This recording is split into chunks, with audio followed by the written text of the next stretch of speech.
Welcome to the Fanatical Elfz Show, part of the Elfz Network. We are a bunch of wild and crazy Cleveland Browns fans, bringing you all the latest in Browns news. Tune in now.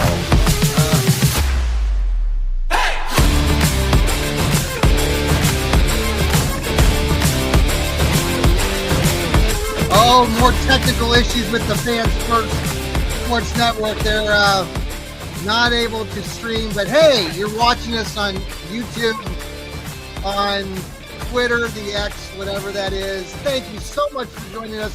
We are a bunch of wild and crazy Browns fans, just like you. It's a Thursday night, and welcome to Ethan and Steve and Sam and Jarrell, and I'm John. Ethan is laid back there at the upper right-hand corner. I love this. This is like the Brady Bunch, you know. Ethan, you got your Brownie the Elf shirt on. I love it. And Jarrell, noticed that you have some pretty cool jerseys behind you. Yeah, I had to make it look like something. I just can't have that. I don't know what China hutch there with stuff that we never use. You know, hey, we can cover it up. It's all good. Steve, how are you doing tonight? Fine. A little tired. Just got in from Western North Carolina this afternoon. Well, we appreciate you making it out the on effort. it. I left there. It was 40-something degrees. I get here, it's 36 degrees. Now it's like 31. I wasn't expecting that. But hey, that's okay. Burr. I'm upset because we didn't get any snow days. Hey, Ethan, did you guys get some snow days? I heard there was a preemptive Really, because I work from home, it's not a huge deal, except it botched up the basketball broadcast I had that got moved to today. My kids were off on Wednesday because they expected, or they were off Tuesday because they expected snow, which we did get, but not near as much as they expected. And then because there was freezing rain overnight, they ended up not having school yesterday. So they were off Tuesday, Wednesday. They were back today, but I hear we're supposed to get some potential weather next week again and get cold. It's quite possible they'll have more days off. And isn't it lovely? I miss Ohio, where it's like you had to wait till 5 a.m. to watch the crawl on the TV or whatever it was. And you're listening to the radio, WHBC 1480, and you're like, play local schools, play local schools. Right. Oh, how am I not off? And that truly is special, though, Ethan. It was the radio. You listened to the radio, and not, the TV as well, but the radio, the local radio. Like I was in Worcester, and you'd listen for that rundown. They would name them off. That's and you would be like, they go through the alphabet, and you get down to W for Worcester, and you're like, wait, what? Oh my gosh. And then you could hear you get the call. Thank you for calling Weatherline. And then they play ad, and then okay. I'm showing my age here. I'm sorry. Yes, but that's very true. Oh my gosh, that's funny. All right, let's jump back to Sam. Sam, the weather guy down there in Dallas, Texas. Appreciate you coming on, Sam. I know you were with us last week. We missed you. How are you doing this evening? Good. It's been quite cold. It's like 36 outside right now. So it's been chilly, but it's gonna rocket back up to. We have all the weather. It's gonna be a low of 31 today, and then it's gonna be 48, a low on Friday. But then Saturday is gonna be a high of 67 and a low of 30 degrees. So we're gonna have a nice 35-degree temperature change. So it's just been everywhere, but it's been cold and warm and cold and warm.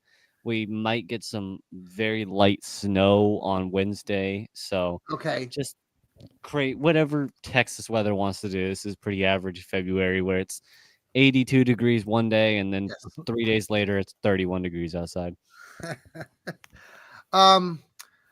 Let's jump down to Jarrell. Jarrell, welcome all the way down in Tennessee with Steve. You're at separate locations, but you're also down there in Nashville. No, we're in. He's in the other room right now. Other room. Jarrell has been doing a lot of house renovations, and so he's immersed in that. He was telling us off air, so we give you props, Jarrell, for being here. And being a Browns fan, it's tough, man. You're doing that, and you're coming on this show to talk about the Brownies in the offseason. Yeah. That's Yes. dedication. It's pretty rough. You watch the Eagles, and I was just having this conversation. They fell backwards in AJ Brown because the Titans are idiots and they didn't want to pay him, so they traded him pretty much for nothing. And then Jalen Carter fell in the draft to them because nobody wanted to take him. Yes. So that played out in their favor. And then obviously the Saquon Barkley piece. So you're talking about 3 blue chip players. Yeah. You can't make this stuff up. And the Browns, on the other hand, I mean, well, you also had the fact that one year they draft Carson Wentz, and the next year they draft Jalen Hurts. right. They kept trying. Yeah. So, And we can kind of get into that. I do, since somebody mentioned the Super Bowl. It was quite, I mean, I considered it kind of a dud. It was, in my opinion too, it's just shocking a little bit. I don't know what your opinions are, but I was surprised that Patrick Mahomes, I mean, Philadelphia was just outstanding with their defensive line. And we can talk about that if you want, but it was uncanny for me to see Mahomes. I know he's made mistakes, but in the most critical moments in this game, I thought I was just stunned. He threw those 2 interceptions in the beginning of the game. And it just seemed to me, and you can tell me what you guys think, but that disconnect on that team, and I don't know, it seemed like something was said or done before the game even started. Like none of them seemed like they were prepared or ready to go, or they just weren't as good as, I have a lot of friends and family that live in Wichita and in Kansas, and they all have said all season long, my God, and Jarrell, and we've talked about this in other shows, it's just, sometimes you just get lucky. The Browns got, some wins last year and then they were able to go 11-5. Kansas City has benefited from several close calls, and those friends and family of mine would share that a lot in text messages like, oh man, we just escaped that one. So maybe Philly was just that good. I was, the fact that they didn't really blitz, that they were, just using four-man pressure, and very impressed, and was not expecting that. I don't know. Maybe it's because we saw these 2 teams play 2 years ago in the Super Bowl, and, the Chiefs won that. It was a high scoring affair. I was surprised. What are your thoughts? Anybody can start. I don't care. Well, I think their luck finally ran out. It's just same as simple as that. I mean, when let's face facts, their quarterback seems to pull victories out of nowhere, and then now all of a sudden now he just can't do it. The 4-man pressure was very impressive. They placed 3 safeties, which they got a rookie running out there. He gets his first interception, and it's a pick 6 in the Super Bowl. So it just I also the linebacker, nice pick on that. I just think Mahomes ran out of luck. Sometimes it happens. You see these teams, they run the gauntlet year after year after year, and eventually their number is going to be up, and they run into somebody hot. And Philly was hot right from the start. Well, I think there are a lot of national fans just worldwide that were not unhappy that the Chiefs lost. I didn't care. I was watching to a unbelievable extent. I was on my knees like, thank you. When it was 34-0, I'm like, it was the greatest day of my life. I was so happy. I was so tired of the Chiefs after they won consistently. Yeah. But I do feel bad for the players on the Chiefs who did lose, right? Especially some of the young guys. I do feel bad. But I don't feel that totally bad, hate Sam. watching the Chiefs. I was totally hate watching them. They've won 4 Super Bowls. Yeah, but their wide receiver core is Reclamation Project City. Oh, it is. That's a good point. Yep. Maybe we should ask why the Chiefs can't draft a wide receiver. How about that is a good question. Although, I mean, you're right about the wide receivers. That they were without Rashee Rice, and they're going to get him back next year. You add him with Xavier Worthy, and you got a pretty good combo there. I don't know how much more gas Kelsey has left in the tank. And again, their running back room, it is uncanny the way they are able to win some of these games, and they've been able to win as much as they have. I'm surprised. Is it kind of like, and I wonder if you guys think this, how there were times throughout the dynasty of the Patriots where they were, really good and kicking the crap out of everybody, and then they kind of went on a decline, and then they got back up, and they got right back to the top. I don't know if Kansas City can pull that off or not, but it may just be one of those things. And Philadelphia was ready. They were the better team. I think that the only preparation that Kansas City looked like they did for that front four was preparation H, because it looked like ass. Jarrell, what do you think about the whole situation in the game? I think their offense they came out flat, and I just think they woke up too late. I think when they started throwing them deep, I think if they started doing that earlier, it's probably a different game. But you also saw why the Browns cut Kareem Hunt, because it seemed like they had no running game. That's going to help you against a front four that your line can't block. But it also made me think about, and I don't know if we're going to talk about the Myles Garrett thing. Yes. But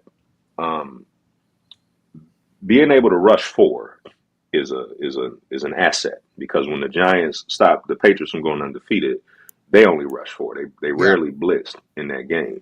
Yeah. So you wonder, how far they are away if they can just get into the playoffs. Because I don't really get if you get into the playoffs, anything can happen. Literally anything can happen. So, but I still haven't seen Myles Garrett in a playoff game take over the game. Yeah. I think let's kind of jump into this, because I talked about it in my podcast, and I think some of you have talked about it a little bit. And I know, Steve, you love Nathan Zagura, who's in-house in Berea, and he was talking about, a couple different things, but let's focus on Myles Garrett first. The whole his whole media parade and going from place to place. There's a lot of people this week that are people just throwing the idea out that people are tired of him and they're not on his side now. He's, I know, Steve, you talked about in your podcast quite extensively, the deadlines, the dates, like in June, and some things that we need to be paying attention. Yeah, the first one, $5 million bonus. Yeah. So I don't know. I saw some headlines saying that maybe Myles is, reconsidering. I don't know. Like, a lot of this is just fluff. But at this point, I mean, Steve, you don't think he's going to be traded. You said that we talked about this last week. Why blow up the team's finances? Because one superstar is getting bad advice from his agent. I mean, come on. You're looking at 1-31 for the next 2 years. That's it. That's what's going to happen. Yes. Okay. I do think.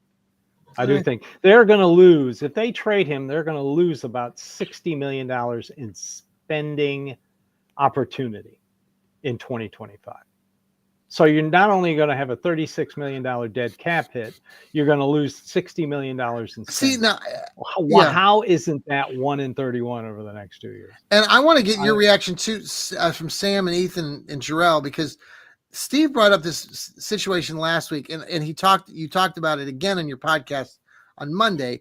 This idea that Myles Garrett wants to or the people that he's working for, the people that are working for him, are trying to change the dynamic of how football players are now more like an NBA player, and Myles' agent and whatnot is all this stuff the same with LeBron and stuff, and that somebody got into Myles' ear and said, let's demand the trade. And so he's trying to kind of change the trajectory of all of this. What do you guys think of that, Jarrell? What do you think that's, I mean, I think that makes a lot of sense to me. I mean, why did he, well, the NBA's ratings are down, I think, primarily because of that, the player empowerment, however you feel about it. Okay. But that's a different conversation. I don't think it's going to come to the NFL because it's a different type of ownership. Yes. They kind of rule with an iron fist. And I think they're of the mindset of, we can get another one of you. Like, there'll be another pass rusher. He may not be as good as Myles Garrett, but there'll be another one. Yes. So I don't, and if I run the Browns, I'm not trading you nowhere. Based on what Steve just said, not going nowhere. If you don't want to play, you'll get fined, and that's it. Look at what happened to Le'Veon Bell. You're not going he does nowhere. what Amari Cooper does, and he sits out, and then he just, but he's also getting paid, like you said, Steve. He's getting a $5 million bonus. Well, it doesn't matter. I mean, you can control him for 4 years. He's got a 2-year contract, and you can franchise tag him for 2 more years, less than what your contract extension was going to be. He's going to sign a $200 million contract extension, highest paid defensive player in the NFL. So, you could suck the prime of his life right out of him before he comes available. Because remember, this is a business. Yes. And like Jarrell said, they don't care. They're the largest nonprofit in the world, the NFL. So, what do they care? They don't care. They let you sit down. That just makes him look like a malcontent to the other 31 teams. Mm-hmm. Yep. Now, I'm hearing the stories that you hear are that, Andrew Berry is taking or not taking the calls, or if he is taking the calls, he's even laughing about some of the offers from Green Bay call was something, and he just laughed. I mean, come on. Sam, where are you at? Where do you fall with all this Myles Garrett chatter? I know we didn't talk to you in the last week. I mean, really, it's unfortunate to see. Let's just, for example, say he gets traded, right? I would understand the reasoning why, right? He's a great player, and the Browns are not a great organization. It would be the same as if you got drafted to like the Bears or the Panthers or I guess the Titans, the Jaguars, right? These teams that can't seem to perform up to a level where you're going to have ever any chance of competing. And I think the Browns, at least right now, right, it might change if we draft a quarterback. It might change immediately. That's just how the NFL works sometimes. But right now, it looks like the Browns fall into that category of you don't realistically see them competing for the foreseeable future. And when you're his age, what's his age right now? Like 20, about 29, isn't he? 29. Okay. Yeah. I mean, you're an edge, so you have a little bit of extra extended warranty, like for lack of a better word, because of the way your position. Sam, I love how some of the terminology you use is just so spot on. It's just so great. I just think. But you have prime play for another few years, and so if I'm Myles Garrett, right, I want to go somewhere else. I'm good enough. I can get anywhere I want to be, and I want to win a championship before I start to regress. I mean, we saw how long Aaron Donald played and how well he played, even up to the end of his career. So I mean, it's really hard to get traded to a championship winner just with how the NFL works and how unpredictable it is. But if you're Myles Garrett, it makes sense, right? The Browns just don't seem like they're going to be a team that's going to be competing for a title in the next 5 years, right? Ethan? Well, I would say this. So first of all, it seems to me that he's talking out both sides of his mouth, right? Because he's like, well, I was all about winning and championships and blah, blah, blah. No, when you came out of the draft and you got drafted, you were talking about individual awards, right? And then you want to talk about winning, but you want to jump ship. The Browns tried to do something to win. It didn't work. It's a catastrophic failure. Yeah. But it's not for a lack of effort. They went all in on a quarterback. Remember, you didn't like Baker Mayfield. There was a schism in the locker room. You wanted him out. They went ahead and did all this for a quarterback. It didn't work. Now, we're back at the top of the draft.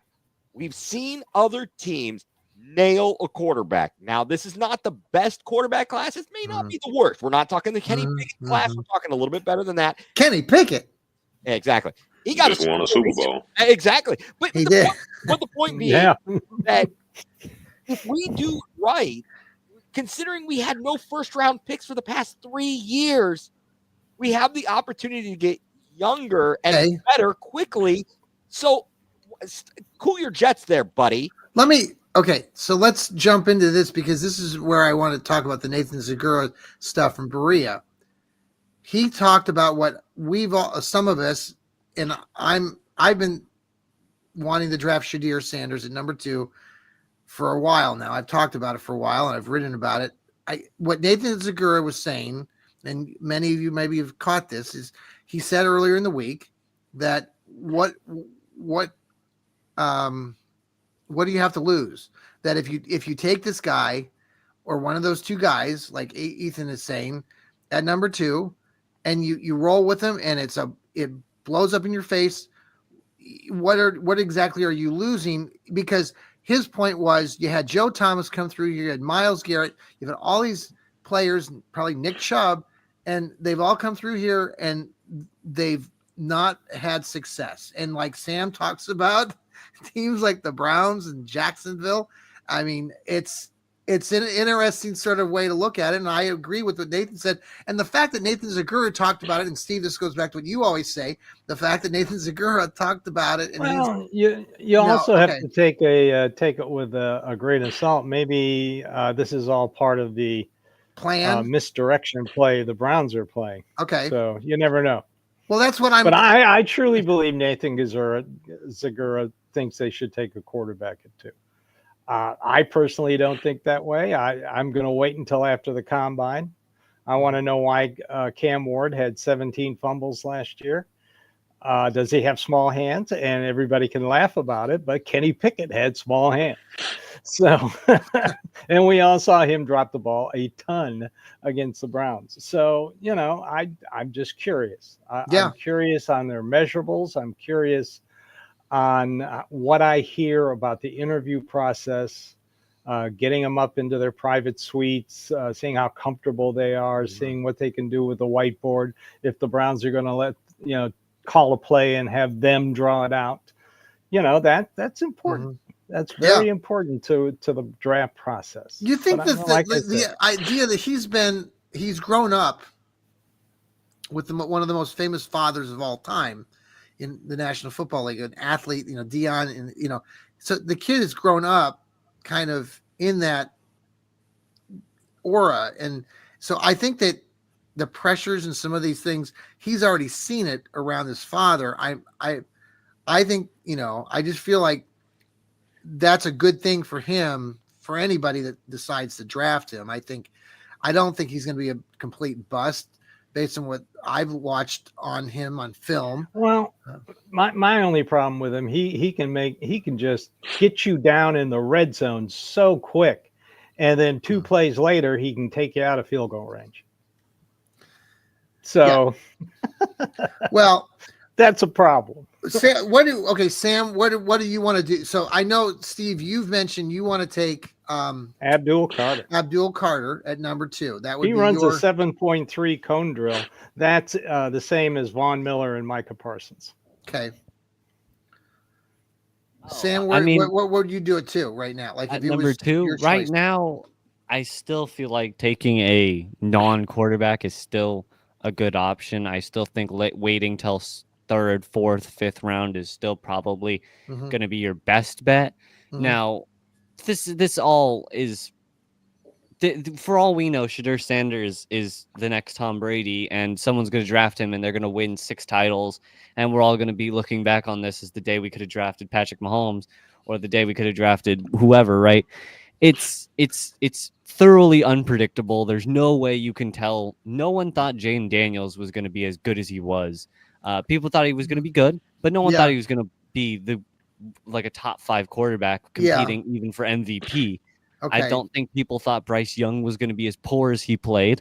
I think he's with Carolina though, so yeah, he isn't exactly. Same with the other guy who got drafted to the Bears. I can't remember his name. Caleb Williams. Yeah, he's not getting put into the greatest. Crybaby Caleb Williams. Crybaby. Okay. But I think really Abdul Carter or maybe Travis Hunter, if he falls, he probably will with the Titans' needs, would be your best bet. And then just take a quarterback in the 3rd round. Okay. Throw him out there on the field. I mean, who else do you have, right? You're not going to run on Deshaun Watson. You're just going to be running off random free agents you decide to pick up unless you really pick up a bridge quarterback. So you might as well draft someone, throw them out on the field, see if they can't perform. And if they do perform, great. If they don't perform, you wasted a 4th round pick or 3rd round pick. So it's not that huge of a loss. And then you just move on next year, pick someone maybe depending on where you've selected. Jarrell, where are you at with this? Because then, you and Steve are in Nashville. What's the beat there? And are the Titans set on taking one of these two quarterbacks, or are the Browns and the Titans just playing head games right now with everybody? What's your thought right now with the Brown? Is it number 2? Well, I haven't really heard what the Titans are doing. I haven't really been watching the sports news. I haven't really, sought out what they're doing. I'm of the mindset, if you look back on the last 5 years, I don't really think it matters who they take at 2, whether it's Carter, whether it's Hunter, whether it's Sanders, whether it's Ward. Because I think what you've seen in the last 5 years is they don't know how to evaluate talent. If you go back to last offseason, they're saying we're installing this new offense. And I can't remember who was talking about it. Steve might have been talking about it. But there was some joint practice, and there were some reporters that said it looked awful, that it looked hideous, that they couldn't move the ball. Or somebody, yeah. Right. So, okay, if you're Kevin, it was Minnesota. That's right. If you're Kevin Stefanski, you installed something at OTAs, whatever it's called, and then in preseason, and you walked into the season with this, you know what that tells me? You don't know what you're doing. We know Andrew Berry hasn't really hit on any of his draft picks. So, to me, it really doesn't matter, because let's just say they do pick a quarterback. I don't trust Kevin Stefanski to build a system, to build a program going into the season to put this team in a position to be successful. And that's what I'm surprised about.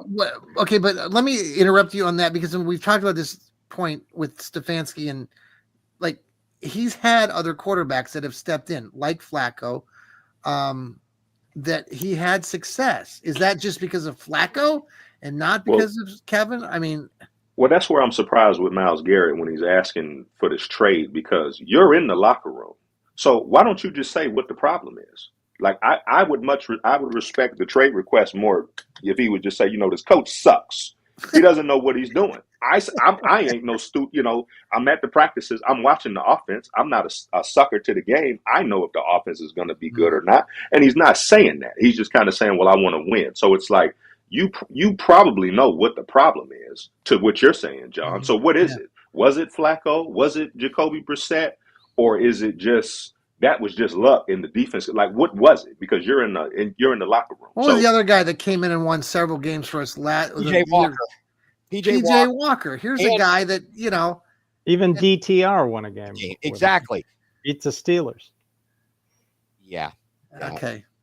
Well, I still say if he hadn't got sucker punched in the Denver game, they would have won that game, because he was starting to catch on fire until that illegal hit that wasn't was he in the flagged. Pepsi? Was he in the Pepsi commercial catching? Oh no! Look, that guy. Yeah, and then Joe Flacco will be in the next Progressive commercial. Yeah, the guy is unfortunately DTR is an injury waiting to happen. He doesn't, it is what it is. He's a 5th round quarterback. He started 5 years or something at UCLA, and he's a 5th round pick for a reason.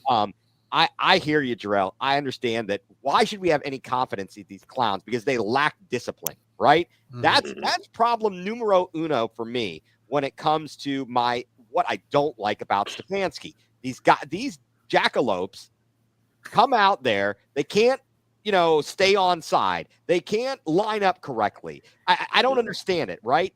Now, is that because Kevin Stefanski's approach is he's not like a towering, like a hate monger. He doesn't come out there. He's a poor man's Pete Carroll. He thinks he's Pete Carroll. Like if you're going to be that hands off, if you're not going to be like a Parcells, if you're not going to be like a Belichick and run these guys through the fire, if you're going to be a Zengali and try to do all of this hands off stuff, and I trust my guys and my guys are smart. He's a coach's, yeah, but it's like, but I get the feeling that the players, they do whatever they want. And I think that losing Callahan made a big difference with the offensive line. Then you brought in that clown Andy Dickerson, and by halfway through the season, even though they never said it, we saw Vrabel was coaching the guys, and they seemed to do a little bit better. And it might have coincided with the fact that Watson got hurt and was out, and then the offense changed. It didn't change a lot. We knew Dorsey was that was the fact that they made a last-ditch effort just to suit what – to try and make Deshaun Watson more comfortable and have him look better. Yeah. And I think that it wasn't going to matter what you did there. Yeah. But can I pause you right there, Ethan? I want to ask you a question because when I keep hearing these excuses for Stefanski that all of these quarterbacks. So let's go back to the Texans game in the playoffs. That was in the playoffs. We can go back to the Chiefs game in the playoffs. So it's not like Stefanski hasn't had opportunities to let his offense shine. Let's see what you can do. Let's see what this offense does. And they don't score. I don't think in both of those games they even scored more than 20 points. No, they didn't. Well, let's see. If you count the 2 touchdowns that Flacco gave to Houston, then that would put us. You're 100%. I hear you. I understand, and I think that there is merit. There is merit in there. And I think that the problem that we've run into is that the owner came in immediately when Haslam took over. They start hiring and firing left and right. How many coaches and GMs did they go through? So then they decided, okay, we're going to find this symbiotic, approach and and I don't love it. Trust me, I don't love it. But you get into this cycle where you're between a rock and a hard place with, do I stick with this group of people and let them work it out and have continuity, or do I fire them every time I'm getting pissed off because they're going nowhere? And I could see either way. I hear you. I don't know. All I know is that however it works, I mean, let me ask you this, Jarrell, because we talked about these guys, the Zen Masters. Who are these other coaches that are kind of like the same Zen guys? Like, what is it? Who's in McVay? McVay, yeah, that's what I was going to say. And even is McDermott kind of like that as well, or is it more McVay? How about LaFleur? I was going to say LaFleur. I was thinking LaFleur. Yeah, Mike McCarthy. Right. A lot of these guys are like that. So there's no one specific way, but you have to take your strengths or weaknesses and build the coaches around you. And so they went from a point where they had reached a certain, level with Baker Mayfield and what they thought he could do. And apparently they didn't think he was going to be able to get any further. And it all just blew up with the Watson thing. That they managed to do something right with Flacco. And again, I guess Stefanski with other quarterbacks. I don't know how. I mean, that season in Minnesota with Case Keenum, that after Cousins goes down, initially the first season with Baker, 20 touchdowns, 6 picks during the COVID season, and it's really controlled. I think that it's a combination of horrible things. I don't know that Stefanski is the right dude. I don't know that Barry is the right dude. I am ye of little faith, but who am I? I'm a moron sitting in my living room, and I throw my hands up because if I don't, I'm gonna go insane. But you can't do much worse. You could. I mean, I don't think anybody on here could do much worse. Andrew Barry and Kevin Stefanski walked into a winning team. This team was the Lions 5 years ago, essentially. In their prime, young players, all of that. And the times that you're talking about, Ethan, when the Baker Mayfield, the COVID season, they were top 5 in rushing. Right. They were never higher than 19th in passing. So, again, to me, we've gone through this where the Flacco success was because they were playing bottom third defenses. So I can't say that Flacco. Yeah, you talked about some of that before, sure. To Stefanski. So again, going back to the draft, and I want to bring it on home. Let's go to the number 2 pick. I do think I'm starting to come around to Shedeur Sanders because of what you talked about. That he's grew up in the spotlight of Dion. He wants to kind of set his own legacy, whatever. And I think he has the psyche that when he gets booed in Cleveland for throwing an interception, that's not going to faze him. No. I think that's probably going to be important because we know the fans, if he starts to struggle a little bit, they're going to ride him. But I do think that's probably an intangible that, maybe that might be in his favor. Oh, I think so. Hey, let's pause for a quick break here, and then let's come back. We'll continue this a little bit. I also want to talk a little bit about the combine coming up with the draft and then free agency right around the corner and get some of your analysis on some of those players. Thanks again for listening here to the Fanatical Elfz Network, part of Fans First Sports Network. We'll be right back.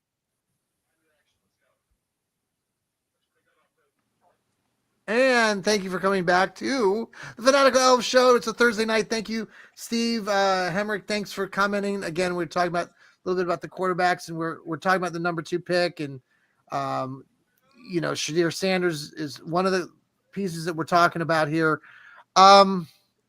free agency coming around the corner and the combine. So we'll pick up here if you want to.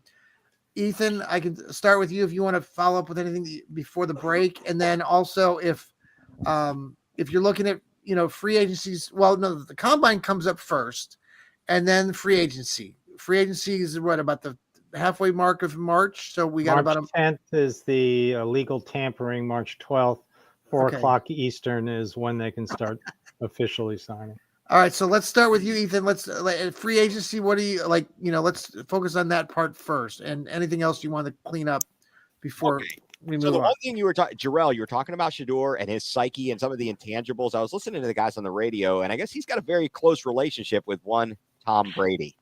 If has any, really, yeah, and if Shedeur's got a relationship with Brady and has learned anything from him, and I know Dion is. To me, it seems like sometimes, he's brash, but he does, he's kind of showed up. He's proven himself at every spot he's been at, and it's all good.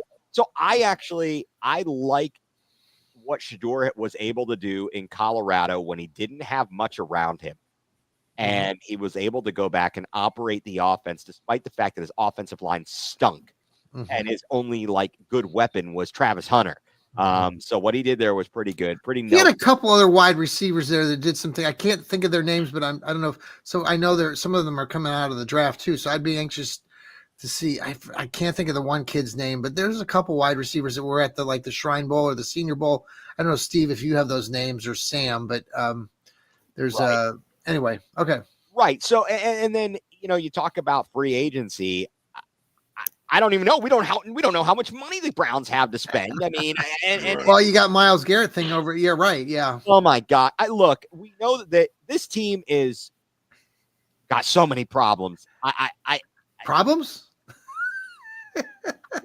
We mean business. I don't know. I can't imagine what they're going to do, because we do need to bring in I don't know that we're going to trade for one, but we do need to bring in a veteran quarterback one way or another. Yeah. All right. And you guys saw this morning, did everyone see the Jets have made it absolutely clear they are moving on from Aaron Rodgers.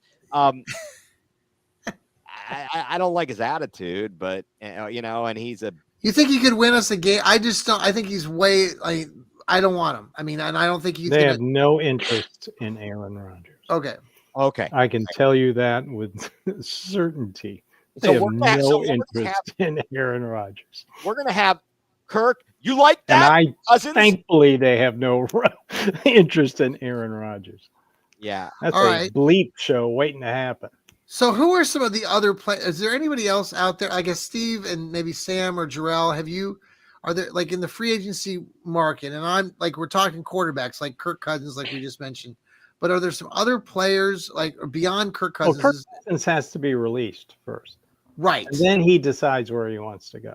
Exactly. And he has relationships with other teams. So that's not a certainty.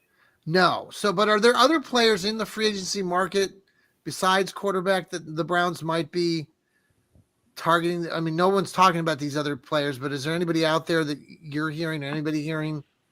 Steve, do you know about how much money they might even have to play with? They can give them the veteran minimum. They'll have money.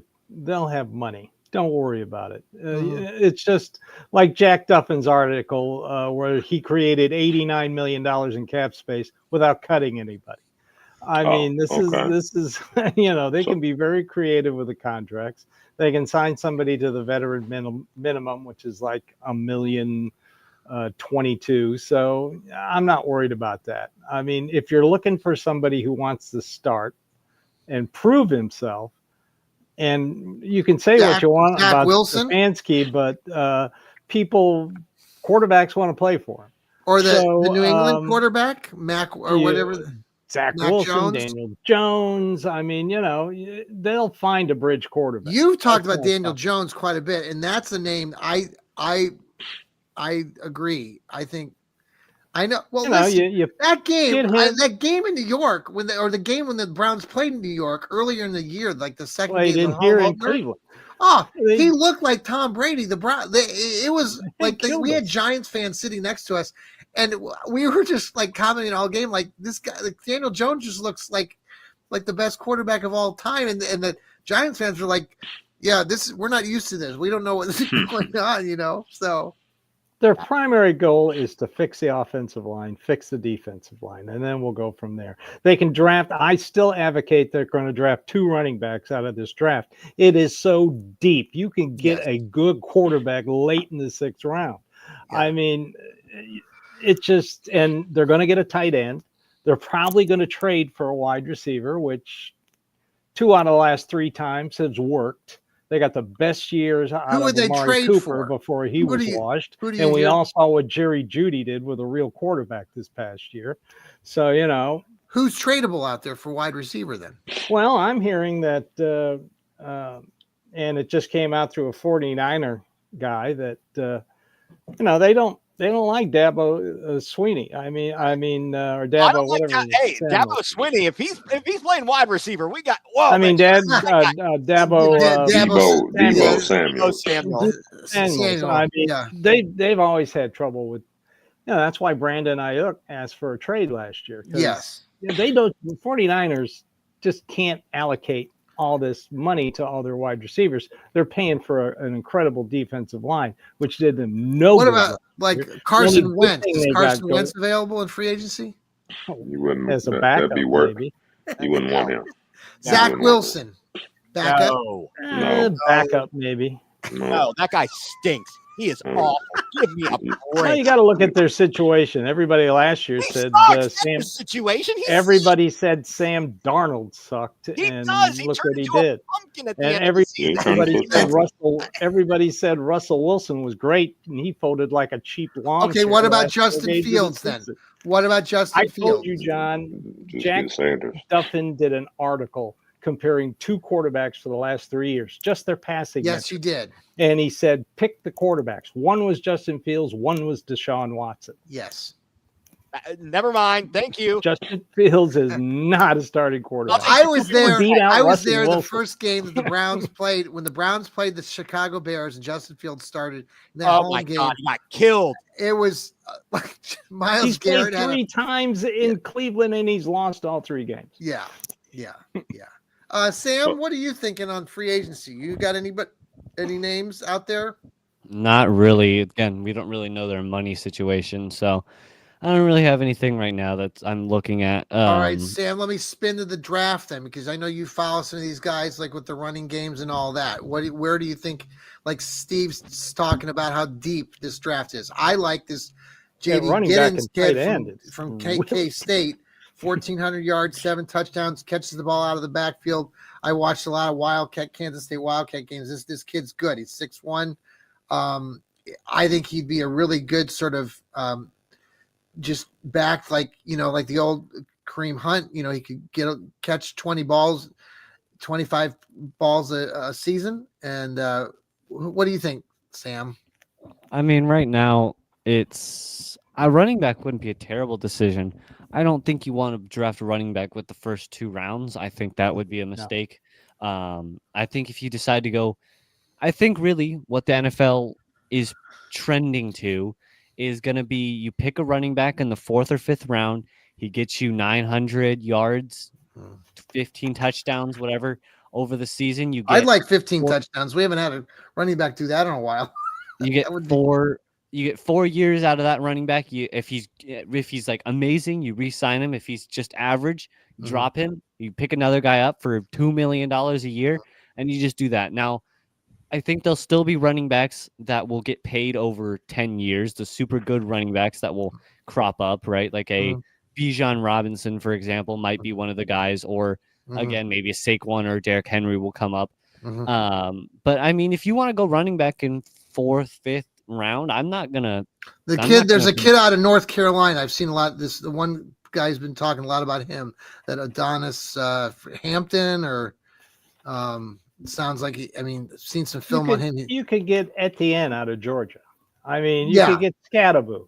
You could get Jordan James. The Martinez, or the 2 or the 2 kids from Ohio State. I mean, either one of those guys is going to be be there. I mean, Jarrell, what do you think? They should be farming Ohio State talent.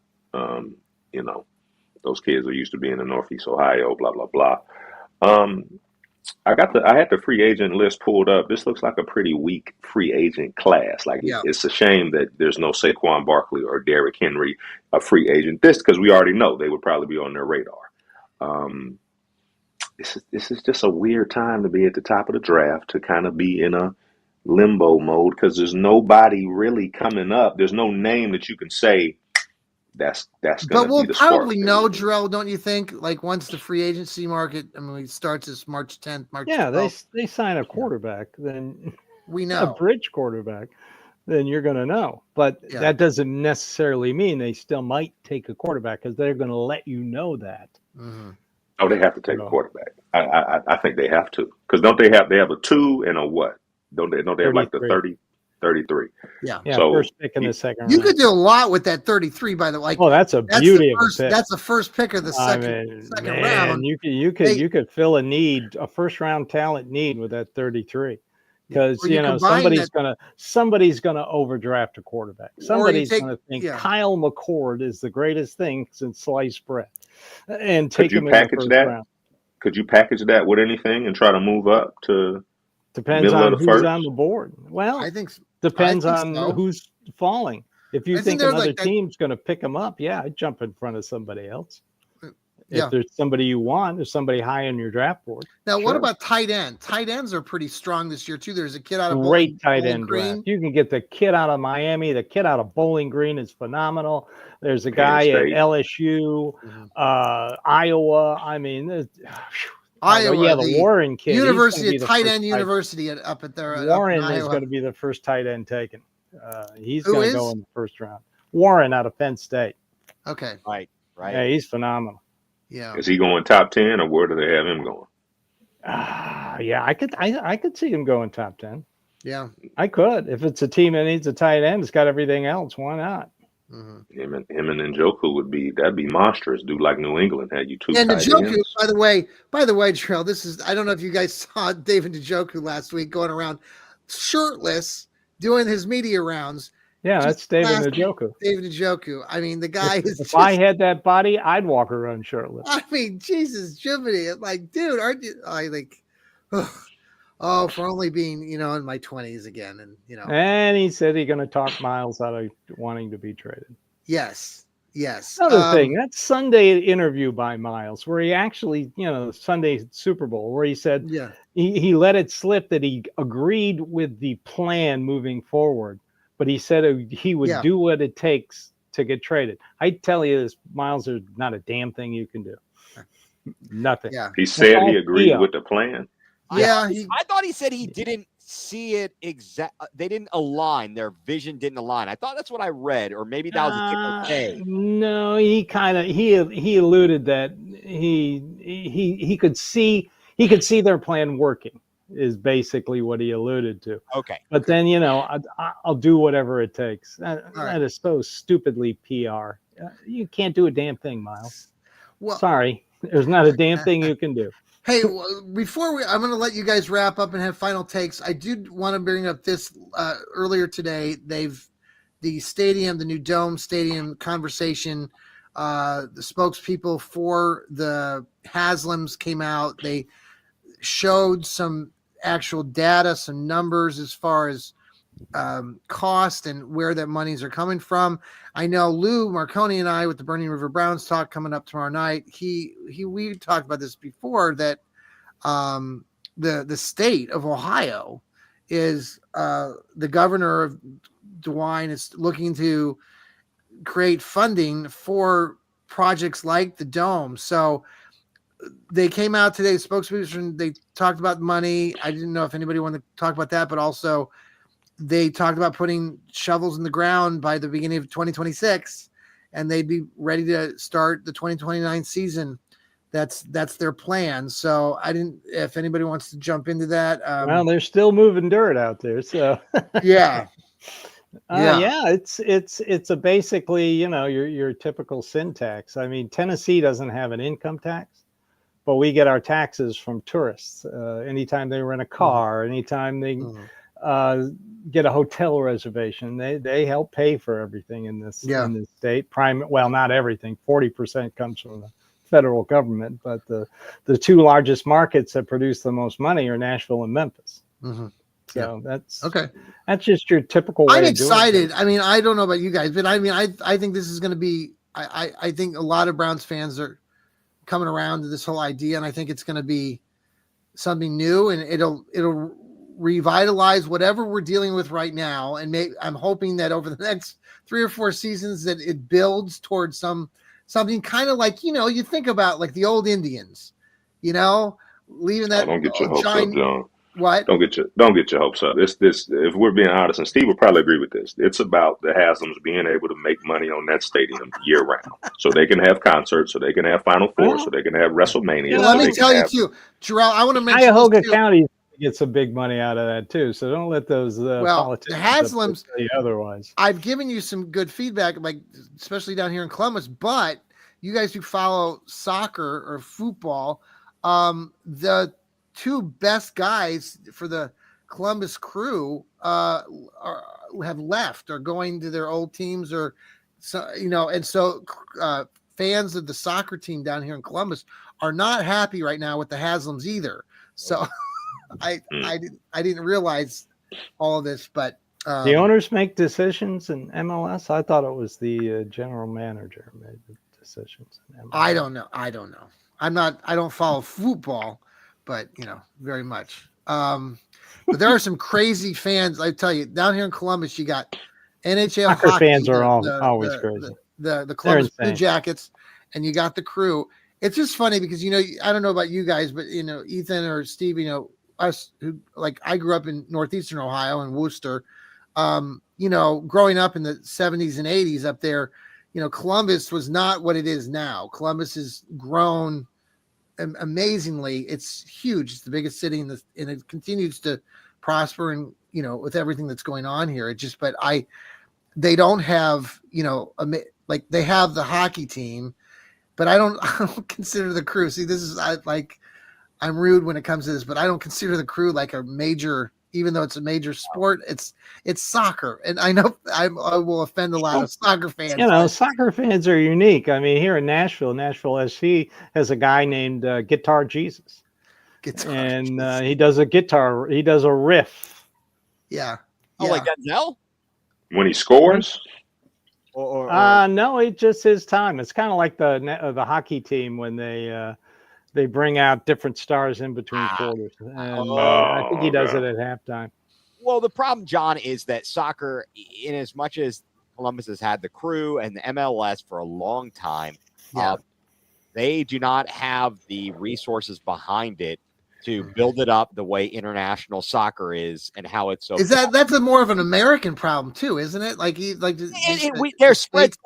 Right, we're spread thin. Kids do a million activities. My dad is from England, so we're Premier League fans.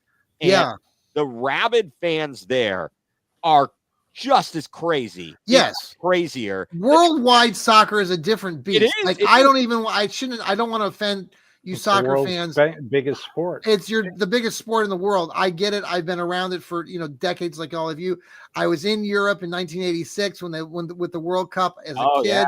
I remember all of that. I was in Italy when that was going on. I mean, I remember that. It's a huge thing. So all of you people that think that I hate soccer, I don't. I just think that you folks here in Columbus are a little bit crazy when it comes to the Crew. But okay. Hey, I'm glad they follow them. They've won They've won a couple of championships. Hey, good. That's awesome. I'm happy for them winning. But yeah, losing Cucho and I forget who the other player is. I was getting blamed. I'm a Browns fan, and I was getting blamed when Cucho got traded the other day or whatever he did. They were coming up to me, yelling at me, saying, "It's your fault, Suchan." And I'm like, what? What the hell? It is your fault. Johnny Cleveland has nothing to do with that. Like, just take it. Take it. It's a badge of honor right there. Right. It's a badge. All right. Hey, Steve, thanks for Hemrick. In my opinion, we need to draft a quarterback and sign a quarterback, maybe 2 in free agency is his comment. Okay. 2 quarterbacks in free agency? Well, if they get rid of DTR. They'll keep DTR for. You think so on the practice training squad? camp. They need 4 quarterbacks. They need a towel boy. I mean, they need 4 arms. I mean, I've always said they're gonna sign a veteran bridge, sign a veteran backup, and draft a quarterback. Boom. Yeah. There's your quarterback one. Yeah.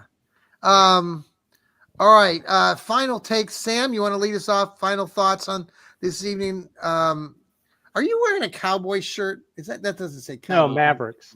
Mavericks. Okay. Oh, no. Honoring their death after they decide to trade away Luka Doncic. Honoring their death after. Yeah, I'm not a big Mavericks fan, but no, I mean, you're not. I got a dog barking here. Wake up! Let the dogs out. It was a crazy trade, but yeah, I mean, right now it's just. I do like the idea of having multiple quarterbacks, like 3 or 4, because you're probably going to run through 2 of them simply because they're going to tear their elbows in half. Right. Because that's just what seems to happen. But I think a bridge quarterback and then a backup quarterback and then whoever you decide to pick off the second round, right, would be probably your best idea. The bridge quarterback, maybe he'll do a Sam Darnold and win you 10 or 11 games. I honestly don't like that idea, not because I wouldn't want to win, but because we saw what happened to Sam Darnold, and now they're going to have a poor draft pick, and their team isn't bad, but they don't seem to have pieces in certain places. They still won 14 games, right? They might come back. Minnesota wins a lot of games every regular season. Yeah, Minnesota's kind of cursed with their whole playoff history, but I think right now it's just. You're just going to want to look at free agency, see how much money the Browns have once that all gets sorted out. And the NFL teams are really, really, really, really, really good at just creating money out of thin air. How they do it, I don't know. Of course, they aren't creating money, right? They're still, the money's getting paid no matter what, but they're really good at adjusting the cap to fit their needs the best it can. So it's just going to be, see how they build the team, see what they replace, see what they don't replace, and go from there. Hey, Sam, homework assignment, look up Frank Tarkenton, Minnesota Vikings. Fran Tarkenton. Fran, thank you. Don't look up Frank, look up Fran Tarkenton. He went to Georgia, by the way. Jarrell, final thoughts tonight. Get rid of Stefanski. Yeah, get rid of Stefanski, get rid of Barry, but knowing that they can't do that, you need a quarterback on a cheap deal. You got to start hitting on draft picks because you can't pay everybody. You keep kicking the can down the road. You got burned by the Watson deal, and the cap keeps going up. Sure, but what if something weird happens and you can't rely on that anymore? I'm tired. There's been of a lot excuses. of weirdness in Cleveland, just in general, when it comes to the Browns over the last 3 seasons. With yeah, I mean, and again, I don't have a problem with the contract they gave him. It was the price. You paid 3 first-round picks. That's just too rich for anybody. Yeah. And now you're finally getting your first-round pick back. I think trading down is the wrong answer. I think you gotta they say it's a weak quarterback class, but nobody really knows. Nobody knows. It is a weak quarterback class. You got to take a swing, and you got to see, but Just don't piss it off. Just don't mess it up. Minnesota has McCarthy in the wings. Steve is preached. Oh wait. Yeah, they're after Steve. postseason news conference. The GM basically said they're going with JJ McCarthy. So get that out of your head, Browns fans. You're not going to get. Oh, I don't want anything to do with the kid. He's from the team up north.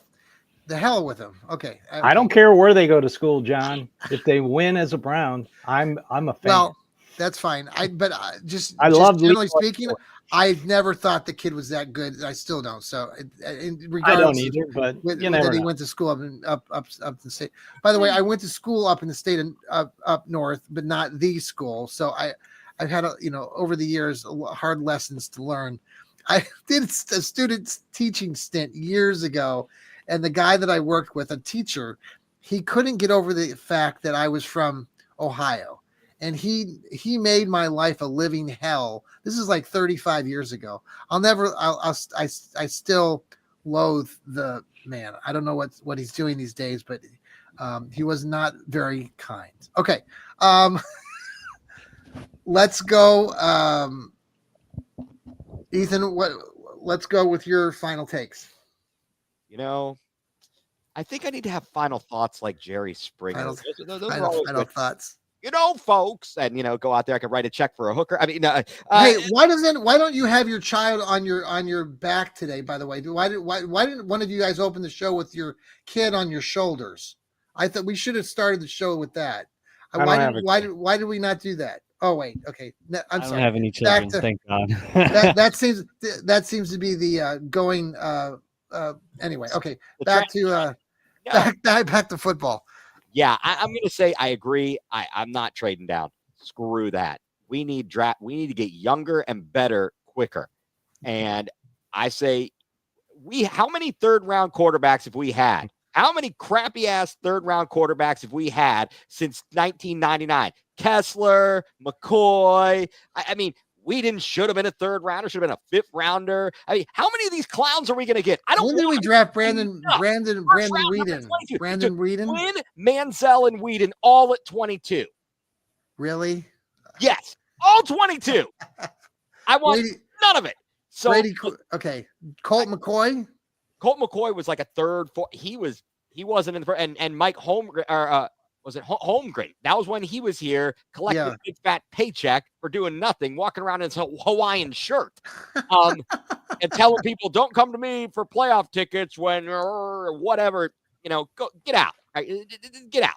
So look, I'm saying I'm going to take the risk on a quarterback at the top of the draft. Yeah, I say, and then whether it be Ward or Sanders, either one of those two are. It seems they're pretty much the one's going to be there. One of them's going to be there. Take one of them. Then I would suggest in about the third, maybe fourth round, if somebody else has fallen, like a Howard or Will Howard type, maybe even I can't believe I'm saying this, or a Kyle McCord, like that late. Do a la what Washington did with RG3 and Kirk Cousins. Build yourself a little bit of a fallback there. I don't know if it's going to work, but until you have a consistent quarterback, you get a bridge quarterback. What's he going to be good for? 1 year, and then you're out of the top of the draft. And what are you going to do to trade back to get? I don't mind your idea at all. I don't mind that idea. I don't think you have anything to lose. I just don't. So I don't mind seeing that. And Jarrell, you're already like, well, the hell with Stefanski. So let's just seen 5 years of this. I've seen 5 years of this. Anybody else, if you go back and look, they would have been fired by now. Steve, the reasonable one here. With let's draft two guys who can't be franchise quarterbacks. What the hell? And then when they fail, we got to fire everybody. Look. Well, I don't like considering what the last 3 years has looked like. I'm gonna say something right now. First of all, one of those quarterbacks will be there because Tennessee don't believe a word they're saying.